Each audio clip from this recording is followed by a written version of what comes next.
السلام علیکم خواتین و حضرات۔ آج ہم میر تقی میر کی ایک غزل پر بات کریں گے۔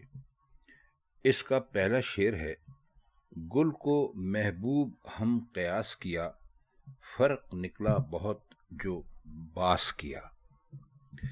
گل کا مطلب پھول ہوتا ہے، محبوب سے مراد یقیناً ان کی اپنا معشوق ہے۔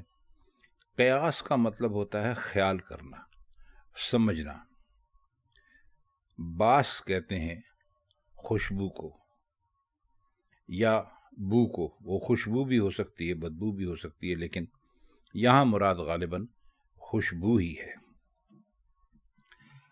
اب اس شعر کے کئی معنی نکل سکتے ہیں۔ ہم نے قیاس کیا، یعنی پھول کو انہوں نے لکھا ہے، گل کو محبوب ہم نے قیاس کیا کہ پھول ہمارا معشوق ہے۔ یہ بھی ہو سکتا ہے کہ پھول کو دیکھ کر دھوکا ہوا کہ معشوق ہے، یعنی معشوق اتنا زیادہ خوبصورت تھا کہ جیسے کوئی پھول ہوتا ہے تو پھول کو دیکھ کر سمجھے کہ شاید یہ ہمارا معشوق ہے، یا ہم نے تصور کیا کہ معشوق نہیں ہے تو نہ ہو، پھول ہی کو معشوق فرض کر لیتے ہیں، یا جب ہم نے پھول کو سب لوگوں کی پسند کا مرکز دیکھا، یعنی ہم نے سب کو اس کو محبوب رکھتے دیکھا، تو یہ قیاس کیا، یہ خیال کیا، یہ سمجھے کہ اس میں ہمارے محبوب کی بھی کوئی نہ کوئی جھلک تو ہوگی، کوئی نہ کوئی خوبو ہوگی۔ لیکن جب پھول کو سونگا تو بہت فرق نکلا، یا جب بہت سونگا تو فرق نکلا۔ اب فرق کی وجہ یہ بھی ہو سکتی ہے کہ معشوق کی خوشبو سے پھول کی خوشبو کم تر تھی، یعنی ہمارا معشوق زیادہ مہکا ہوا رہتا تھا پھول کے مقابلے میں۔ اور یہ بھی ہو سکتی ہے کہ معشوق کی خوشبو اور طرح کی تھی اور پھول کی خوشبو اور طرح کی نکلی۔ اب فرق کی وجہ یہ بھی ہو سکتی ہے کہ جو خوشبو معشوق میں تھی وہ پھول میں کہاں۔ اب معشوق میں جو خوشبو ہو سکتی ہے وہ غرور کی ہو سکتی ہے، محبت کی ہو سکتی ہے، ناز نخرے کی ہو سکتی ہے، تو ظاہر ہے کہ پھول میں تو یہ ساری ہر قسم کی یہ خوشبوئیں نہیں ہوتی، اس کی تو اپنی ایک مخصوص خوشبو ہوتی ہے۔ تو معشوق اور پھول میں جو ان کو قیاس ہوا ہے، یہ جو شبہ کرنے کی وجہ ہے، اس کو انہوں نے ظاہر نہیں کیا، صرف اشارہ کر دیا ہے۔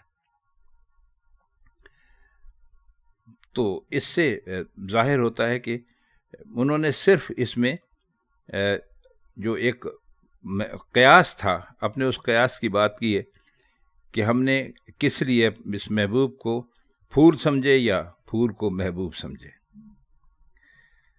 اگلا شعر ہے: دل نے ہم کو مثال آئینہ ایک عالم کا روح شناس کیا۔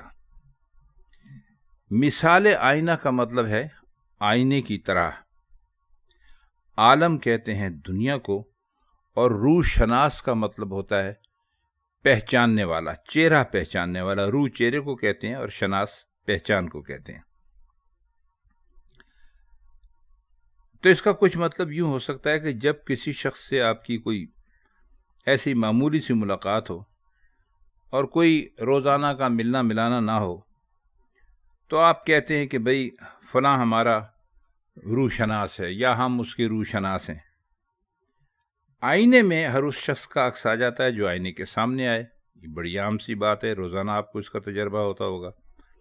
لیکن عکس آئینے میں ٹھہرتا نہیں ہے، یعنی جب آپ آئینے کے سامنے جاتے ہیں تو آپ آئینے کے اندر دکھائی دینے لگتے ہیں، لیکن جب آپ آئینے سے دور ہو جاتے ہیں، دائیں بائیں ہو جاتے ہیں، تو آپ کا عکس بھی وہاں سے غائب ہو جاتا ہے۔ تو اس سے کہہ سکتے ہیں کہ آئینے میں آپ کا عکس جو ہے وہ رکتا نہیں ہے، ٹھہرتا نہیں ہے، اس لیے کہ آئینہ جو ہے وہ محض روح شناس ہوتا ہے، یعنی وہ صرف چہرہ پہچانتا ہے۔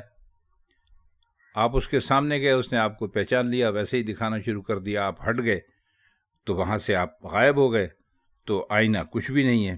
دل اور آئینے کی مناسبت ظاہر ہے، لیکن نقطہ یہ ہے کہ دل میں ایک طرح کی بے قراری تھی، اضطراب تھا، یا یوں کہہ لیجئے کہ ہرجائی پن تھا، جہاں جاتے تھے دیکھتے تھے دل دے دیتے تھے.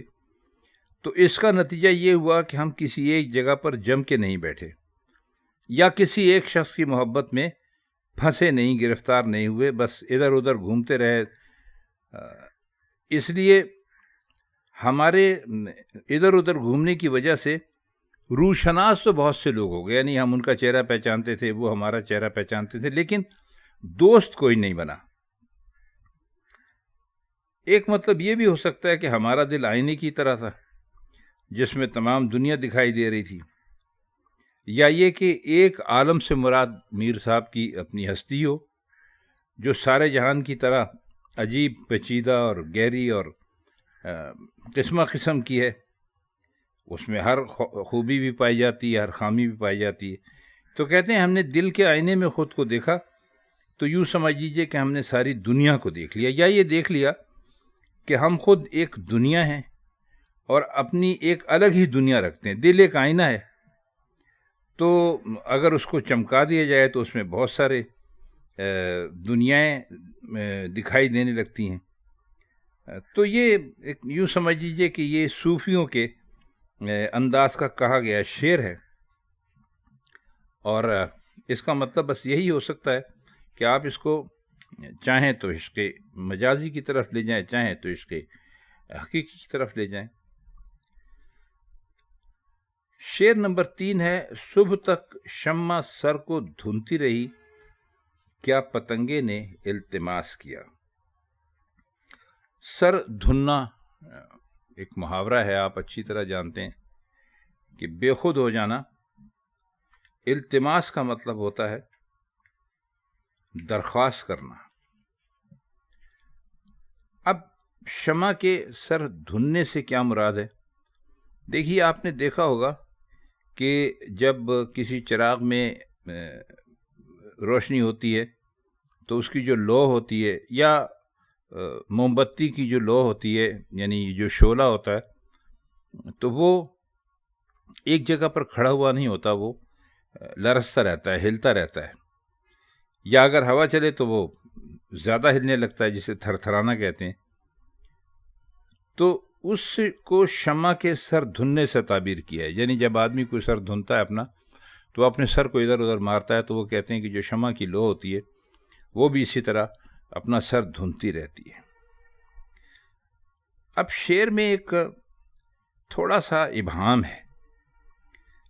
سر دھننا دو معنی رکھ سکتے، یعنی اس میں ہو سکتے ہیں کہ ایک تو بہت خوشی کے عالم میں انسان اپنا سر دھننے لگتا ہے، یا غم کی بہت زیادہ کیفیت ہو تو اس میں اپنا سر پیٹنے لگتا ہے.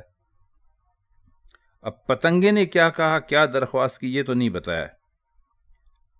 غالب نے بھی اس طور کا ایک شعر کہا ہے، آپ کو شاید یاد ہو: کوئی دن گر زندگانی اور ہے، اپنے جی میں ہم نے ٹھانی اور ہے. لیکن میر کا جو شعر ہے، اس میں ایک عجیب و غریب معنی پائے جاتے ہیں کہ پتنگے نے کیا التماس کیا.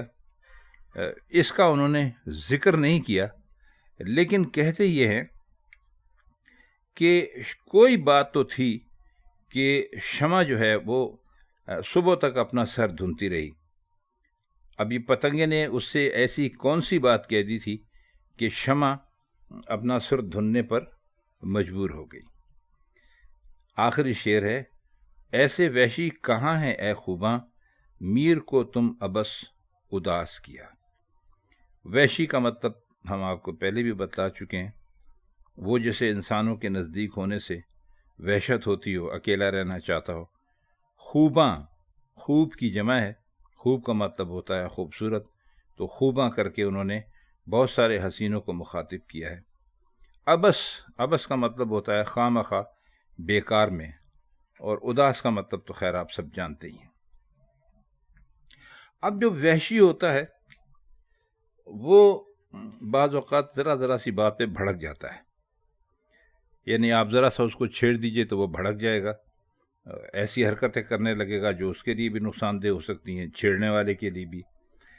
لیکن اگر کوئی وحشی آپ کو اداس دکھائی دے تو یہ بہت ہی کم ہوتا ہے. یعنی اگر کسی وحشی کو اداس کیا ہے تو یقیناً اس کے ساتھ کوئی غیر معمولی زیادتی کی ہے، اور یہ زیادتی محبوب کے ٹھنڈے برتاؤ یا محبوب کا اس کی طرف سے بے توجہ ہونے کی وجہ سے نہیں ہو سکتی، کیونکہ وحشی کی تو یعنی خاصیت ہی ہے کہ لوگ اس کی طرف متوجہ ہو تو بھڑک جاتا ہے. یعنی اگر کوئی وحشی ہے اور آپ سب لوگ اس کی طرف دیکھنے لگیں یا ہنسنے لگیں تو وہ غصے میں آ جاتا ہے، بھڑک جاتا ہے. تو اسے اداس کرنے کے لیے اس کے ساتھ کوئی ایسا سلوک کیا ہوگا جو بے مہری اور بے توجہی سے بھی زیادہ قاتل اور دل دکھانے والا ہوگا. تو ایسے وحشی سے معلوم ہوتا ہے، یہ جو دو لفظ ہیں ایسے وحشی، اس سے معلوم ہوتا ہے کہ اس میں وحشت کے علاوہ بھی کوئی اور صفات تھیں، یا شاید وحشت ہی کسی بہت ہی غیر معمولی درجے کی تھی. اس طرح کا شعر میر نے ایک اور بھی کہا ہے: پیدا کہاں ہیں ایسے پراگندہ تباہ لوگ، افسوس تم کو میر سے صحبت نہیں رہی. تو خواتین حضرات، یہ میر تقی میر کی غزل سے چند اشعار تھے جن کے مشکل الفاظ کے معنی ہم نے آپ کو بتائے اور جن کی شرح کرنے کی کوشش کی. اگر آپ کو یہ لیکچر پسند آیا ہو تو ہمارے چینل کو لائک اور سبسکرائب کر دیں. تو آج کے لیے بس اتنا ہی.